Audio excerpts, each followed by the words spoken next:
All right, ready to dive into a career that feels like a permanent vacation? Well, almost. Today, we're talking about how to nail that steward-stewardess interview. It's definitely a job with some amazing perks. Yeah. Who wouldn't want to travel the world and get paid for it? Right. But there's more to it than just serving drinks at 30,000 feet, you know? Definitely. You're the face of the airline, handling all kinds of passengers and situations. It takes a special kind of person to excel in this role. Absolutely. And that's what we're going to unpack today. We've got RoleCatcher's career and interview guides for stewardesses to help us out. Plus, we'll sprinkle in how RoleCatcher's AI can help you tailor your answers to specific airlines, which is pretty cool. Definitely a game changer in interview prep. But first, let's go back to basics. What are the essential skills interviewers are really looking for in a stewardess? Like what makes someone stand out in this role? Think of it this way. You need to be a master of hospitality, safety, and problem solving all at the same time. The career guide highlights skills like clear communication, thinking on your feet, and genuine passion for customer service. Those are the foundations. Got it. So it's more than just serving coffee with a smile, although I'm sure that's a good starting point. Right. Speaking of smiles, let's jump into RoleCatcher's sample interview questions. All right, let's do it. First up, tell us about a time you went above and beyond to provide exceptional customer service. The classic customer service question. This is your time to shine, to really show them what you're made of. Don't just tell them you're good at it. Give them a story, a specific example that proves it. Okay, so should we use the STAR method here? Situation, task, action, result. The STAR method is your best friend for these kinds of behavioral questions. It helps you structure your answer in a way that's clear and impactful. All right, so situation. I had a passenger on a delayed flight who was really stressed about missing their connecting flight. What's next? Perfect. Task. I knew I needed to do something to help calm them down and figure out a solution. Now, what action did you take? Okay, let's say I immediately got on the phone with the gate agent for their connecting flight, explained the situation, and asked if there was any way to delay the flight or find alternative options. Great. You took initiative and went the extra mile to help the passenger. Now for the result, what happened? The gate agent was super helpful and managed to hold the connecting flight for a short time, which meant the passenger made their connection and avoided a travel nightmare. The passenger was so grateful and even wrote a commendation letter to the airline praising my efforts. How's that for a happy ending? That's a fantastic example. You clearly demonstrated proactiveness, problem solving, and empathy, all in one story. That's what interviewers love to see. Wow, I'm already feeling more confident. But what if they dig deeper and ask, what if the gate agent hadn't been able to hold the flight? What would you have done differently? That's a great follow-up question. They're testing your ability to think on your feet and adapt to changing situations. You could say something like, I would have immediately explored alternative flight options for the passenger, providing them with all the information they needed to make an informed decision. Okay, so showing that you wouldn't just give up, but find another way to assist the passenger. Exactly. You want to highlight your resourcefulness and commitment to finding solutions. You could add, and of course, I would have stayed with the passenger, ensuring they felt supported and informed throughout the process, even offering to help them rebook or find accommodation if needed. I'm realizing how much quick thinking is involved in this job. Okay, on to the next question. This one's a bit more serious. How do you handle a situation where a guest has a food allergy or dietary restriction? This one is crucial because it shows that you understand the importance of passenger safety and well-being, not just customer service. It's about taking those allergies and restrictions very seriously. So how do we approach this question effectively? Again, a specific example will always be more impactful than just talking about it generally. Okay, let's say, on a recent flight, a passenger informed me they had a severe nut allergy. What's the task here? Your task was to ensure their safety and comply with the airline's allergy protocols, of course. Right, so I immediately alerted the galley staff about the allergy, double-checked all the meal options to make absolutely sure there were no nut ingredients, and made sure the passenger's tray was clearly marked to prevent any mix-ups. Great. You're showing that you're thorough and taking all the necessary precautions. And to go even further, I could say I also discreetly informed nearby passengers about the allergy and politely asked them to refrain from eating nut products during the flight just to be extra safe. That's excellent. You're being proactive and thinking about every possible scenario to minimize the risk. But what if they follow up with, Have you ever encountered a passenger who was skeptical or didn't believe you were taking their allergies seriously? That's a tough one. Some people can be pretty dismissive of allergies, unfortunately. It's true, but it's about remaining professional and reassuring them. You could say something like, yes, I've encountered a few passengers who are a bit apprehensive. In those situations, I always patiently explain the airline's strict procedures for handling allergens, emphasizing that passenger safety is our top priority. So it's about educating them and building trust. Exactly. You want to show them that you take allergies seriously and are doing everything you can to protect their health. You could even add, and of course I always offer to answer any questions they might have to put their mind at ease. It's all about communication and reassurance. Okay, let's shift gears to a teamwork question. Can you tell us about a time when you had to work as part of a team to achieve a goal? This one feels a bit less high stakes than allergies, but still important. Absolutely. Teamwork is essential in any job, but especially in a fast-paced, high-pressure environment like an airplane. So we need a good example that showcases our ability to collaborate effectively. How about this? During a particularly rough flight with lots of turbulence, we had several passengers who needed help at the same time. What next? Our team immediately jumped into action, delegating tasks efficiently to make sure everyone was covered. So, what did you specifically do? I focused on calming down the passengers who were feeling anxious and scared because of the turbulence, while my colleagues assisted those who needed medical attention or helped securing loose items in the cabin. Perfect. You're showing that you can work together seamlessly, each person playing a crucial role in handling the situation. Now, how did it all turn out? Well, by working together calmly and efficiently, we managed to ensure everyone's safety and turn a potentially chaotic situation into a controlled one. The passengers were really grateful for our teamwork and professionalism. It felt good to know we handled it well as a team. That's a great example. It shows you can stay calm under pressure, work effectively with others, and prioritize passenger safety. But what if they ask, what was the biggest challenge you faced as a team in that situation? Good question. What could we say here? You could mention the difficulty of communicating effectively amidst the chaos and noise. You could say something like, with the turbulence and everyone needing assistance, communication was a challenge. But we quickly adapted by using hand signals and short, concise phrases to coordinate our efforts. That shows you're resourceful and able to think outside the box when needed. Okay, I'm ready for the next challenge. What's next on our list of interview questions? All right, let's tackle a classic one. How do you handle difficult guests or situations? This is where those people skills really come into play. This is where the real stewardess magic comes in, right? It's all about diplomacy and de-escalation, I imagine. Exactly. Remember, you're not just serving meals, you're a diplomat in the sky.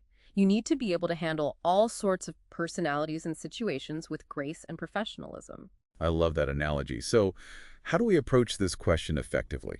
As always, a specific example will be much more powerful than just talking about it in general terms. Think of a time when you successfully calmed down an angry or upset passenger and resolved a complaint. What comes to mind? Let's see. Situation. Once, I had a passenger who was becoming increasingly agitated about a lost item. They were convinced the airline had misplaced it, and they were quite upset. Now what? Perfect. My task was to address their concerns, find a solution, and de-escalate the situation while staying calm and professional. How did you handle it? I started by actively listening to the passenger, letting them vent their frustrations and acknowledging their feelings. Then I calmly explained the process for locating lost items and reassured them that we would do everything possible to find their belongings. That's great. You're showing empathy and taking their concerns seriously. What happened next? Well, it turned out the item had simply slipped under their seat. But even though it was a simple mistake, the passenger was so appreciative of my calm demeanor and proactive approach. They thanked me for taking the time to help them, and what could have been a negative experience turned into a positive one. That's a great example. You diffused a potentially tense situation with empathy and effective communication. But what if they push back and ask, what if you couldn't locate the item? How would you handle a truly irate passenger who wouldn't calm down? That's a tough one. What's the best way to handle those extreme situations? Remember, safety is paramount. You could say, if the item remained lost, I would follow the airline's lost and found procedures and clearly explain the next steps to the passenger. However, if the passenger continued to be disruptive and compromise the safety or comfort of other passengers, I would involve a supervisor or follow the established procedures for handling such situations. So it's about knowing when to escalate the situation and involve someone with more authority. Exactly. You're demonstrating that you understand the importance of safety and know how to handle those really tough scenarios. It's all about staying calm, following protocol, and prioritizing the well-being of everyone on board. This deep dive is making me realize just how demanding this job can be. Okay, let's tackle another question. What's next? How about, how do you prioritize your tasks and responsibilities when working in a fast-paced environment? This question is all about showcasing your organizational skills and ability to handle multiple demands at once. I imagine that's a constant challenge on a busy flight. Passengers needing things, colleagues asking for help, unexpected situations popping up. It must be a whirlwind. How do we answer this one effectively? You need to demonstrate that you can stay calm, organized, and efficient, even amidst the chaos. A specific example is key here. Okay, I've got one. Picture this. It's a full flight, and right after takeoff, we hit some unexpected turbulence, which leads to multiple passenger requests and, a few minor spills. What's the task in this scenario? You could say, my task was to address all these demands efficiently while ensuring the safety and comfort of all passengers. It's about showing that you can prioritize effectively. Got it. So I could say, I immediately assessed the situation, prioritizing passenger safety first. I secured any loose items, helped those who needed assistance with their seatbelts, and calmly addressed any immediate concerns. Great. You're taking charge and showing that you can think quickly under pressure. What did you do after handling those immediate safety concerns? Then, I swiftly moved on to managing the spills and fulfilling those passenger requests, delegating tasks to my colleagues when necessary to make sure everything was handled quickly and efficiently. That shows you're a team player and understand the importance of delegation. Now, what was the result of your quick thinking and efficient actions? By prioritizing tasks effectively and working together as a team, we managed to quickly restore order in the cabin, and the rest of the flight went smoothly. The passengers were really impressed with our professionalism and attentiveness. So even turbulence can't shake a well-prepared stewardess. Absolutely. You handled the situation like a pro.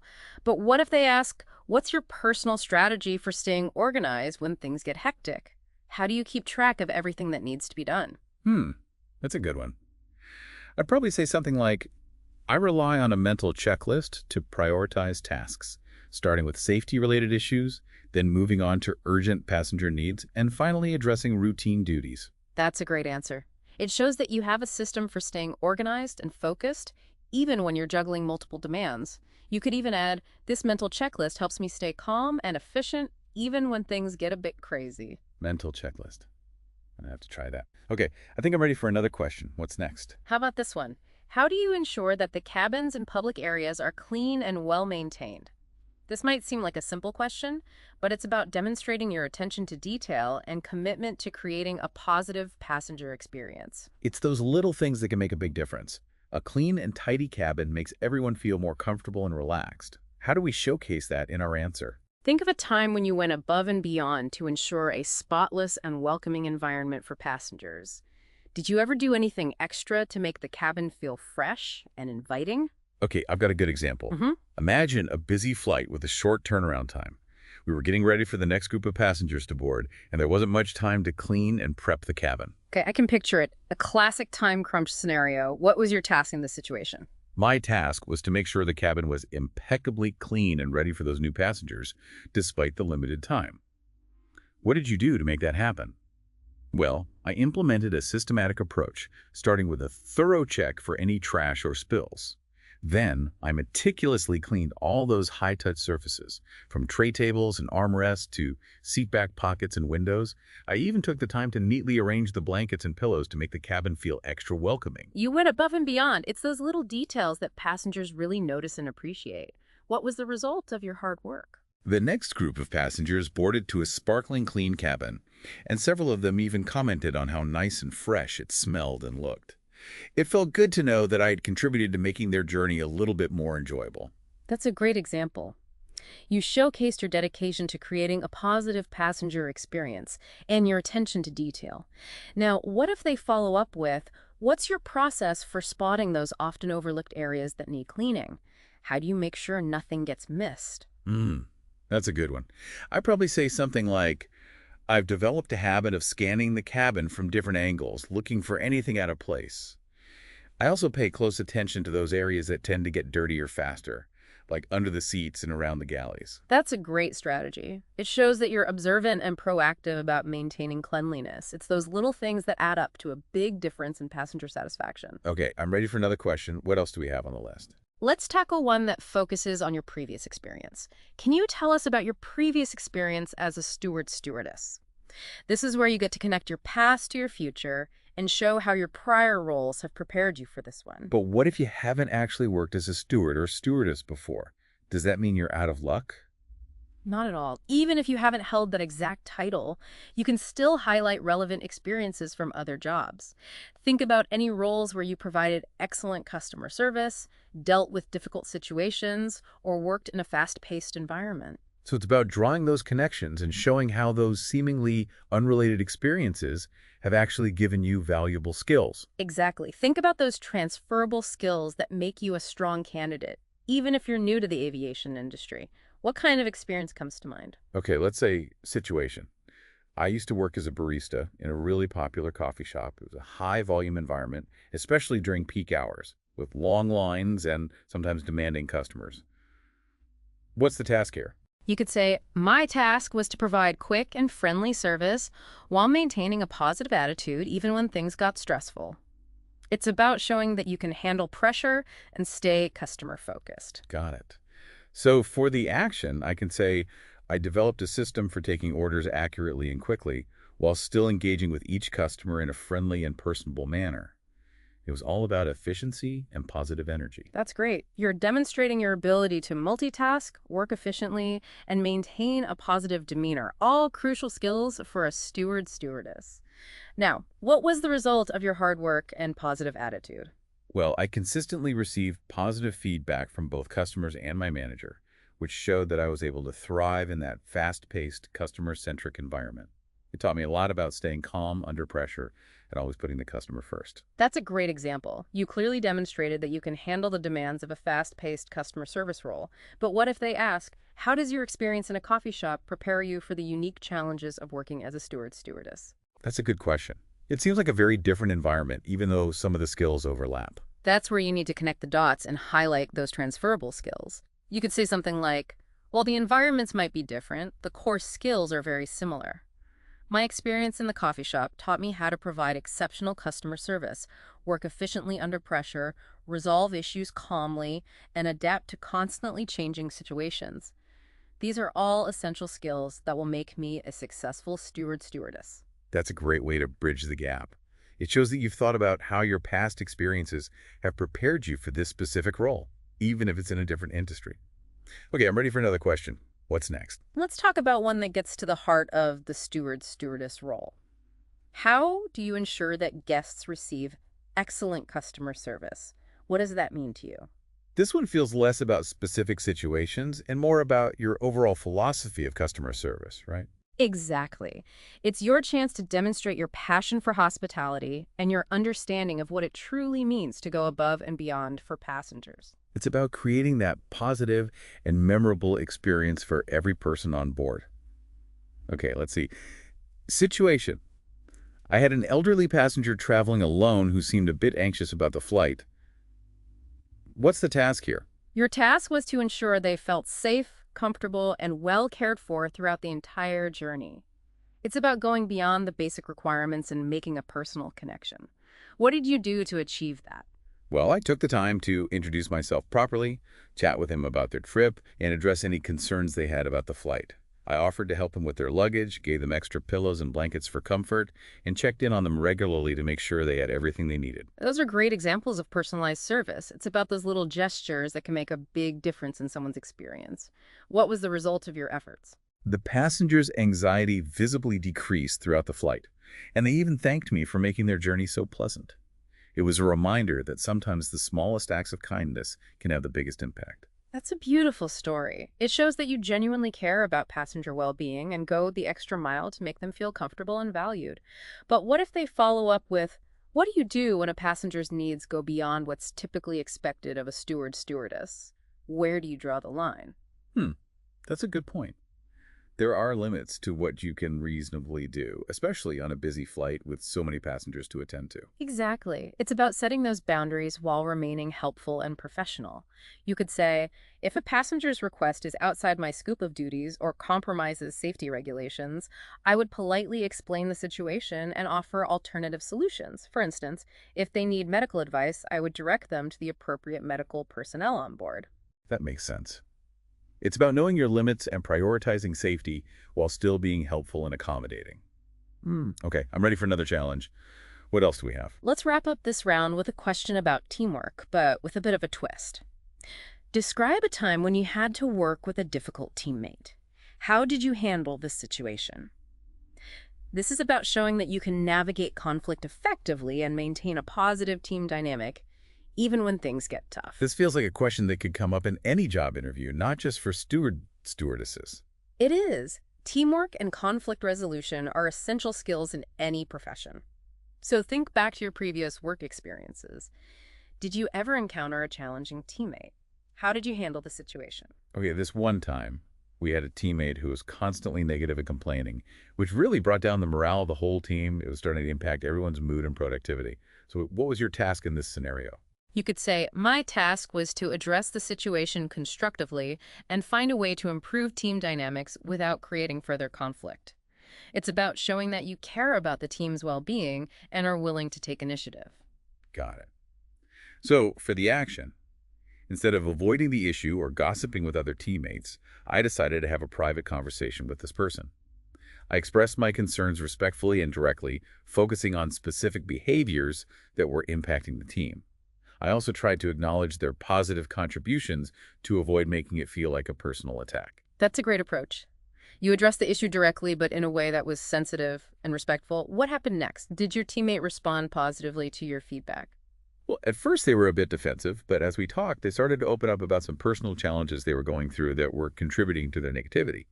We were able to find some common ground, and gradually their attitude shifted, and they became a much more positive and engaged member of the team. That's a fantastic outcome. You turned a potentially negative situation into an opportunity for growth and understanding. It shows that you're empathetic, a good communicator, and capable of resolving conflict effectively. But what if they ask, what if your attempts to address the situation hadn't been successful? What would you have done if the teammate had continued to be difficult and disruptive? That's a good point. Sometimes, even when you try your best, you can't resolve every conflict on your own. Exactly. You could say, if my efforts hadn't been successful and the situation was continuing to negatively impact the team, I would have consulted with a supervisor or manager for guidance on how to best address the situation. So it's about knowing when to escalate the issue and involve someone with more authority. Exactly. It shows that you're committed to finding solutions and creating a harmonious working environment for everyone. Wow, this has been incredibly insightful. I'm already feeling much more prepared for those tough interview questions. What's next on our agenda for this deep dive? Well, we've covered a lot of ground already, but there's one more crucial element we need to discuss. RoleCatcher's AI and how it can revolutionize your interview prep. AI in interview prep. That sounds super futuristic. I'm all ears. Tell me everything. So AI in interview prep, huh? It sounds pretty high tech. Tell me more about how it works. Imagine this. You're practicing your interview answers, and you've got this virtual coach, RoleCatcher's AI, listening to every word, analyzing your tone, everything. Like having a personal interview expert in my pocket. Exactly. But instead of a human, it's this super smart AI that's been trained on tons of successful interview responses. So it knows what works, what interviewers are looking for, and it gives you personalized feedback to help you improve. That's amazing. You mentioned tailoring responses earlier. Does that mean it can help me target my answers to specific airlines or even types of flights? Like, would my approach be different for a budget airline versus, say, a luxury international airline? You got it. RoleCatcher's AI can help you with that. Let's say you're dreaming of working for a high-end airline. The AI will guide you to emphasize those luxury customer service skills, like anticipating needs, discretion, maybe even some knowledge about fine dining and international etiquette. Wow, that's seriously impressive. Yeah. So it's like having a secret advantage, knowing exactly what each airline is looking for and how to tailor my answers accordingly. You could say that. It even helps you practice through video simulations, so you're not just confident in what you say, but also how you present yourself, your body language, everything. That's incredible. Okay, before I get totally lost in the AI world, let's circle back to RoleCatcher's career guide for a moment. I remember it mentioned the pros and cons of being a steward-stewardess, the good and the, well, maybe not so glamorous sides of the job. Right. I mean, the travel perks are definitely a huge plus. Imagine exploring new cities during layovers, experiencing different cultures. It's a dream for anyone with a bit of wanderlust. Exactly. And the flexible schedule can be a big draw for some people too. Though maybe flexible is just a polite way of saying unpredictable. That's the trade-off. The irregular hours, working holidays, being away from family and friends, it's not for everyone. But then again, you could be sipping cocktails on a beach in Bali while your friends are stuck in their cubicles, so, perspective. True. It's all about priorities. Speaking of different stages, the guide also mentioned various career stages for steward-stewardesses. I was particularly intrigued by the junior steward-stewardess profile. It seemed like a good starting point for someone new to the industry. It is. It lays out what you can expect early in your career. You're not thrown into the deep end right away. You start by assisting more experienced crew members, mastering the essentials, and gradually taking on more responsibility as you gain experience and confidence. So there's a clear path for growth and development. I like that. And speaking of growth, the guide also emphasized some core abilities that are crucial for success in this role. Absolutely. The ones that really stood out to me were speaking, critical thinking, and of course, service orientation. These are the foundation for excelling as a steward-stewardess. Okay, let's break those down a bit. Speaking seems pretty obvious, right? You're constantly interacting with passengers. But why is it so crucial? What makes a good communicator in this role? Think about it. You're communicating with people from all walks of life, some excited, some anxious, some maybe even a bit grumpy, especially if there's a delay or a problem.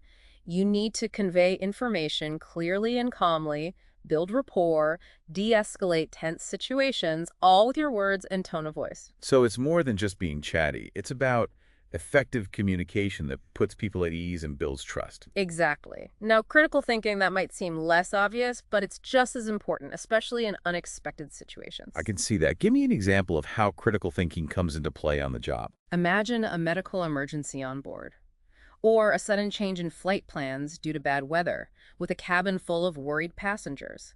These situations demand quick thinking, assessing the situation, making decisions under pressure, and often with limited information. Wow, yeah, that's a lot to handle. It takes a cool head and the ability to think clearly when things get stressful. Exactly. And then, of course, there's service orientation. That's at the heart of hospitality, that genuine desire to help people, to go above and beyond to make their journey enjoyable. It's about anticipating needs, offering assistance with a smile, making passengers feel valued and cared for. It's that special something that turns a routine flight into a positive experience. And all these abilities we've talked about, they all connect back to those interview questions, right? Absolutely. When interviewers ask those behavioral questions like, tell me about a time you went above and beyond for a customer, they're looking for evidence of these core abilities in your answers. They want to see that you can handle the demands of the job with grace, professionalism, and a genuine passion for service. It all comes full circle. So whether you're fresh out of training or have years of experience in the hospitality industry, understanding the core skills, practicing those interview questions, and utilizing tools like RoleCatcher's AI can really set you apart from the competition. Absolutely. And don't forget, RoleCatcher's Career Guide offers a wealth of knowledge about the industry as a whole, trends, challenges, opportunities for growth. It's about making informed decisions and charting your course in this exciting field. This deep dive has been so insightful. We've explored the steward-stewardess role from every angle, tackled those tricky interview questions, and even discovered the power of AI in interview prep. I'm feeling much more prepared and excited about pursuing this career path. That's fantastic to hear. We've equipped you with the knowledge and strategies to walk into that interview with confidence and poise. But before we wrap up, I want to leave you with one final thought. It's something the guides didn't explicitly mention, but I believe it's at the core of this career. Okay, I'm intrigued. What is it? Think about this. You've got the tools, the knowledge, but what kind of steward-stewardess do you aspire to be? What impact do you want to have on the passengers you encounter? That's a great question. It's not just about getting the job. It's about the kind of experience you want to create for yourself and for others. Exactly. Do you want to be known for your exceptional service, your ability to handle any situation with grace, or maybe for your talent in making even the most anxious passenger feel at ease? It's about finding your unique style and making those flights a little bit brighter for everyone on board. Beautifully said. And who knows, maybe you'll even inspire someone to pursue their own travel dreams along the way. That's a legacy worth striving for. It's about bringing your own personality and passion to the role and making those flights a little bit brighter for everyone on board. Now, that's what I call taking hospitality to new heights. It is.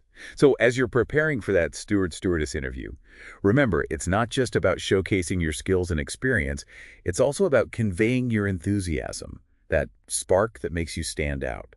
And don't forget, RoleCatcher is there to help you every step of the way. Their AI can be your secret weapon for fine-tuning your answers and presenting the best version of yourself to those interviewers. It's like having a personalized coach in your pocket, guiding you to success.